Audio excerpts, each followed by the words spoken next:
Welcome to section 3, in which we will be using the PyGame module to create games written in Python. First, we will install PyGame. Then we will create a two-dimensional game using PyGame. Next, we will be using sprites and sprite sheets. And in the end, we will make our player jump up and down. In this video, we will install the PyGame module and then we will be using it.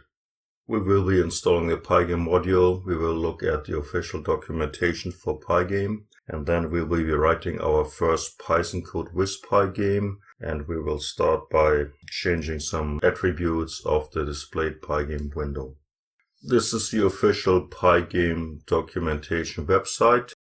It has lots of very useful tutorials. Also, if you go to the home page, it can show you whatever is new here.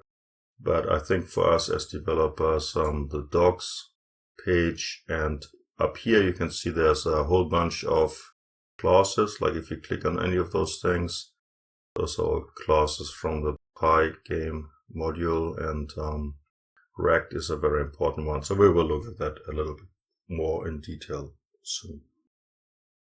Before we can use PyGame, we have to install it, and installation is very easy. The command is pip install PyGame, and of course I have already installed it. So, but when you run it for the first time, you will see a little bit more output. You will see like the installation process, and then it'll say 100% done. So this is what it should look like. Pip install PyGame, and then I'm running this from Python 3.7. So you should have some success, and it'll show the version number there. So now that we have successfully installed PyGame, the PyGame module for Python, we can use it. And the typical structure of using PyGame looks like this. First come the imports, that's typical Python, and then comes initialization, which is a little bit specific to PyGame. Then comes the game's logic, we don't need to have that. The game loop comes then, that's always important. It's like the Windows main loop. And then in the end, we want to successfully and clearly exit the game. So filling in these, the structure of imports, initialization, and so on. First thing we have to do is import PyGame after we successfully installed it. And then this thing here might look a little bit kind of funny to Python programmers. This is a wild import. Import from something, import store. That's typically not encouraged in Python programming. What this really does with PyGame is it just puts some constants, a lot of constants into our local Python module namespace, like key down. So this import is, you find that everywhere on the internet if you look for some examples. And yeah, so I think for PyGame this is okay. So then the next thing is, after importing it and then importing everything from the local's namespace, we do PyGame init. This is very important. And then the next thing we have to do is we have to create a game surface. And this goes by doing pygame.display.setMode.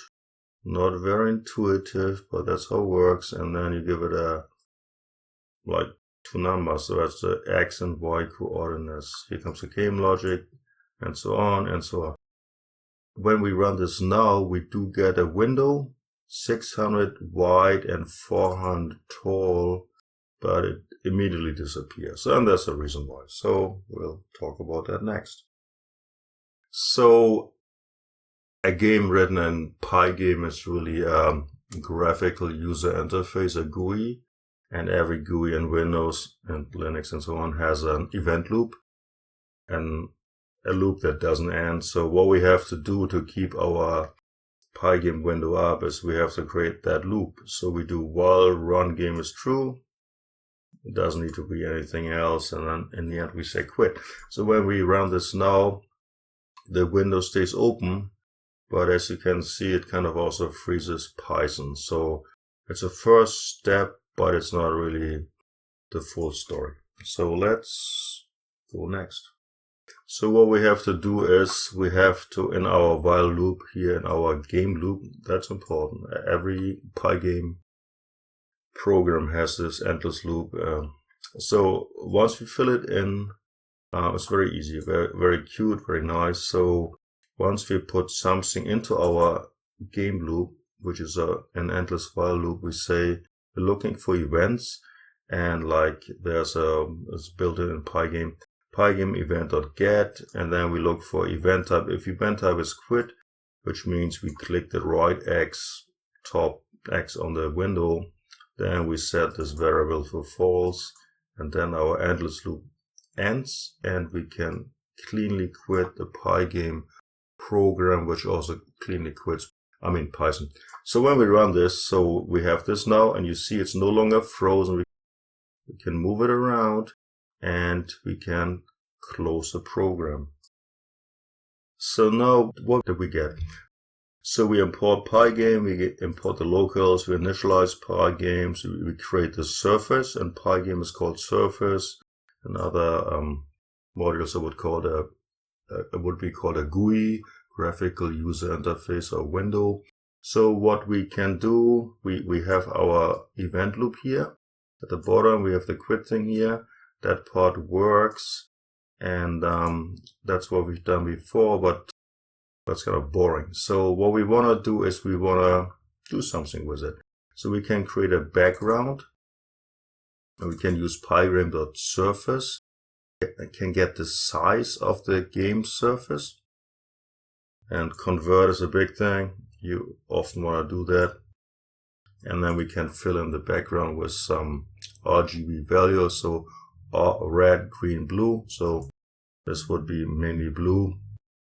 Now one thing new or interesting is we have to use the blit function, and blit means to copy the color values of something, in our case the background, onto something else, which is our game surface, and we give it a location.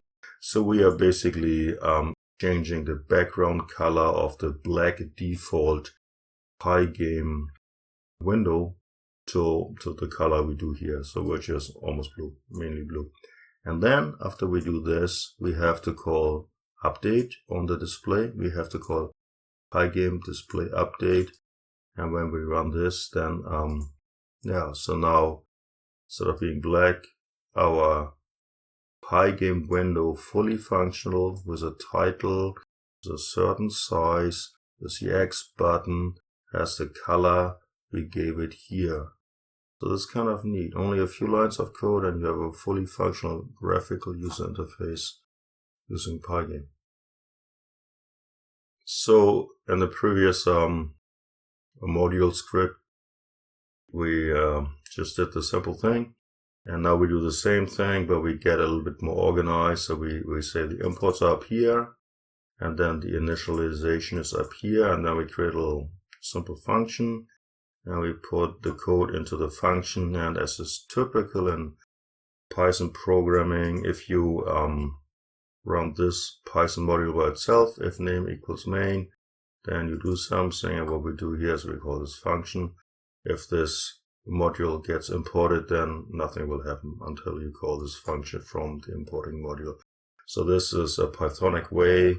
I strongly encourage you to use this. So this is typically, you should see this all over the internet. So place your code into a function and then call it. It's the same code, but call it from down here. So when we run it, the same thing happens. It's a blue window. So the next thing we'll do is, it's the same code, but we improve it. And one very easy way is, after we import PyGame and the locals here, and we initialize the PyGame module, we get the game surface. We display set mode. We can set the caption, which means to set the title of the window that gets displayed by PyGame, so we don't have to create our own window and so on. So we just do PyGame display set caption, give it a name. That's going to be the title of our window. And then this is important. So PyGame time clock creates a clock, which actually is a frames per second clock. And then we can specify the frames per seconds. And down here in our main game loop, we use this clock. This is important because you will find that all over the internet and all over any games. This is how we can control the speed of the game. FPS means frames per second, and usually it's 30 or 60, and if we don't limit it, it could be 500. So when your game runs too quickly and you see players jumping all over the place, this is what you have to do. Create a PyGame.tick clock and then use it down here, call tick on it and give it a number. I call it FPS equals 60. This is important. So anyway, so we can run it now and you won't see anything different yet, but we're using the clock and we'll be using it from now on. So just stay tuned. In this first video of section 3, we installed the PyGame module and we looked how to import it and use it in a very simple way. This is the foundation, it's basics.